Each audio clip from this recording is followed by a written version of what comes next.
It's 5 a.m. Your alarm rips through the silence. Beep, beep, beep. You slap the snooze button. Just 5 more minutes. Sound familiar? For billions of people, this is how every single day starts. A machine decides when we open our eyes. Now picture something else. Go back 40,000 years, no phone, no watch, no calendar, no alarm clock, no electricity. And yet somehow ancient humans woke up right on time, every day. How? What told them morning had come? Is there a secret modern humans simply forgot? To find out, we have to go back to a world where time wasn't counted, it was felt. Long before clocks, the sun was the first timekeeper humanity ever had. Every morning, a faint glow crept over the horizon. Black turned to blue, blue turned to orange. That wasn't just scenery, it was a signal. To early humans, sunrise meant opportunity. The air was still cool, animals were stirring, birds were calling. The hunt could begin. Every minute that passed after sunrise, the African heat climbed higher. Wait too long and the hunt got harder. Nature rewarded whoever woke first. But sunlight wasn't the only alarm. Listen closely. Long before humans built anything that could ring, the world already had a morning soundtrack of its own. Birds calling back and forth, insects shifting their rhythm, monkeys stirring in the canopy. Even the wind sounded different as night thinned out. Ancient humans didn't wake to something artificial. They woke to a world that was already awake around them, and maybe the most powerful alarm of all was built into their own bodies. Every human carries an internal clock. Scientists today call it the circadian rhythm, a system inside the brain that governs sleep, hormones, body temperature, and alertness. For hundreds of thousands of years, that clock followed one rule. Light means wake, dark means sleep. There was nothing to confuse it. No phone screens at midnight, no streetlights leaking through the window, no television keeping the brain wired. When darkness fell, the body began winding down on its own. When the first light hit their eyes, the brain released the hormones that pulled them awake. No alarm, no snooze, no stress. Just biology doing what it had done for millions of years. Here's the strange part, though. Ancient humans didn't wake at the exact same minute every day, and they didn't need to. They weren't racing a clock. They were moving with something far older, the rhythm of the earth itself. And that rhythm might still be sitting inside all of us, waiting. For early humans, every morning carried real stakes. Sleep too long and you missed the best hunting hours. Miss the hunt and you went hungry. But nobody had to shout, "Wake up." Nature handled that on its own. As dawn approached, the temperature crept upward. The night's chill began to lift. Even before the sun cleared the horizon, the body could sense the shift. Inside the brain, something else was happening too. As darkness faded, melatonin, the sleep hormone, dropped off. In its place, cortisol began to rise. We tend to think of cortisol as just the stress hormone. But on a healthy morning, it's also what makes us alert, focused, and ready to move. Scientists call this the cortisol awakening response, and ancient humans experienced it almost every single sunrise, their own brains quietly acting as the alarm. There was another reason this worked so well, maybe the most important one. Ancient humans weren't awake at midnight. When the sun went down, everything slowed. No malls, no TV, no video games, no endless scrolling. The fire became the center of the world. Families gathered, stories got told, tools got fixed, food got prepared for tomorrow. And as the flames burned low, the body followed, growing heavy, growing sleepy. Most nights' sleep came not long after dark, which meant by sunrise the body had already gotten what it needed. Imagine sleeping from shortly after sunset straight through to dawn. No screens, no notifications, no one texting you at 2 a.m. For thousands of generations, that was just life. Modern life looks nothing like that. Bright LED lights keep us up until midnight. Then we stare into a glowing phone right before trying to fall asleep. The brain gets confused. Is it still daytime? Should I stay up?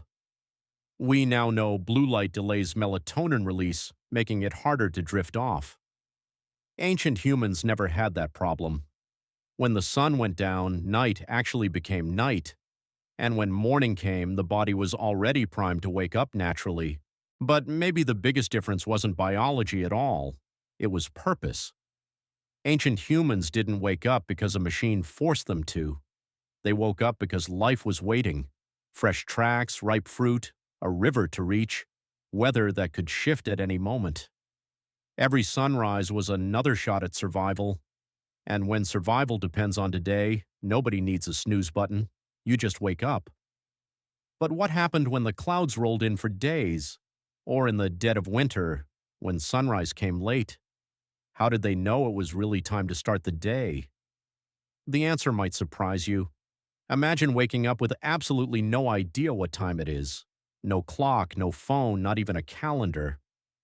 To us, that sounds impossible. To them, it was just Tuesday.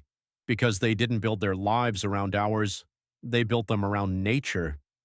In summer, the sun rose early, the days stretched long, and people woke earlier simply because the light had arrived. Winter flipped the script. Darker mornings, colder nights, slower routines. Nature shifted, and they shifted with it. There was no rule that said, wake at exactly 6:30. Their schedule moved with the planet, and that might be exactly how the human body was built to operate. Here's something scientists have found. Our internal clock isn't a perfect 24 hours. For a lot of people, it runs a little longer. Morning sunlight is what resets it each day. Without that light, our sleep schedule slowly drifts off course. Ancient humans almost never had this issue. They were outside nearly all day, and morning light hit their eyes as a matter of course. Their internal clock stayed synced without any effort at all. Compare that to now, leaving home before sunrise, spending the day under office lighting, getting home after dark. Many of us get less natural daylight in a week than our ancestors got before breakfast. One of the body's most important cues just disappears. But sunlight wasn't the only clue. Animals were too. Long before clocks, nature already ran on a schedule. Birds sang before sunrise, some insects went quiet, others got loud. Monkeys left their sleeping trees. Deer drifted toward open ground. Even predators changed how they moved. Skilled hunters learned to read all of it. The forest itself became a kind of clock. Every sound, every shadow, every movement carrying information. Ancient humans didn't ask, what time is it? They asked, what is the world telling me right now? Clouds, wind, animal calls, the position of the stars, all of it mattered. Their world wasn't run by numbers, it was run by attention. That might be exactly why their awareness of the environment was so sharp. They noticed things we routinely miss. Today, an alarm wakes us, a meeting motivates us, a calendar runs our day. Ancient humans answered to something much older, the rhythm of a living world. Then everything changed. About 12,000 years ago, humans stopped wandering. They built villages, they planted crops, they put down roots. Literally. For the first time, people couldn't just follow nature. They had to follow something new, work, obligation, and eventually time itself. Farming quietly kicked off the long road toward the alarm clock. For hundreds of thousands of years, the rule had been simple: rise with the sun, sleep with the dark. Nature called every shot. But once people settled down and started growing wheat, barley, and rice, everything got more complicated. Plant too early, the seeds die. Plant too late, the harvest fails. Suddenly, knowing when to work mattered as much as knowing how to work. As villages grew into cities, a new problem showed up. Not everyone farmed anymore. Some became blacksmiths, traders, builders, soldiers, priests. Now hundreds, sometimes thousands of people had to move in sync. That doesn't work if everyone wakes up whenever they feel like it. So humans invented something new, a way to measure time itself. At first, it was simple. People tracked the sun, stones cast shadows, and the first sundials were born. Later, the Egyptians built shadow clocks. The Babylonians carved the day into smaller units. The Romans built public life around timekeeping. Still, nobody carried a clock in their pocket. Most people kept waking with the sunrise, just like always. Then, centuries later, mechanical clocks arrived. For the first time, time could be tracked even through clouds, even at night. Church bells rang out across towns, telling people when to pray, when to work, when to gather. Eventually came factories, and everything shifted again. Workers had to show up at the exact same time every single day. 5 minutes late could cost you pay. An hour late could cost you the job. Human life stopped answering to the sun. It started answering to the clock. Then came the invention that changed everything, the alarm clock.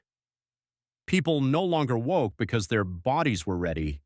Now a sudden ringing sound could yank millions of people out of sleep, rested or not. For the first time in history, humans could override their own biology, and a lot of us still do. Sleep at 2 a.m., wake at 6, run on coffee, repeat forever. The body says, "I'm still tired." The alarm says, "Doesn't matter." Maybe that's the biggest gap between us and our ancestors. They followed nature. We follow schedules. They trusted the sunrise. We trust an alarm. But here's the twist. Scientists believe our brains never fully caught up to this new way of living. Underneath it all, we're still carrying the same biological clock that guided humans for hundreds of thousands of years. Which raises one last question. If our bodies are still wired to wake naturally, can we ever get back to sleeping the way our ancestors did? The answer might change how you think about every morning from here on. So, did ancient humans really have a better system? In a lot of ways, yes. Not because life was easier for them. It absolutely wasn't. They dealt with predators, brutal weather, food scarcity, constant risk.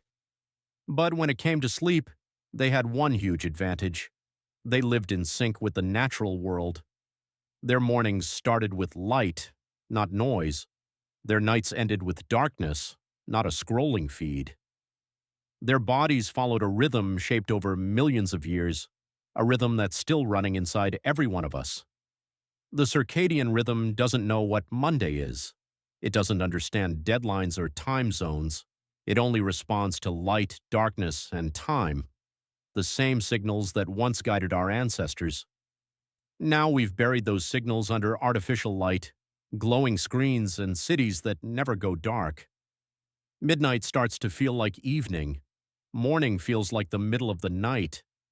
Then an alarm rips us awake, not because the body's ready, but because the clock says so. Maybe that's why so many people wake up exhausted even after a full 8 hours.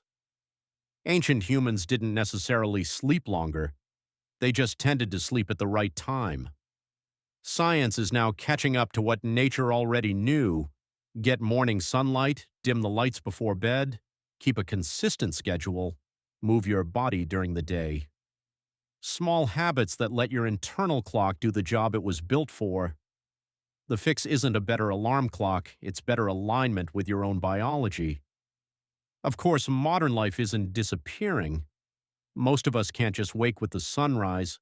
There's school, work, responsibilities, schedules.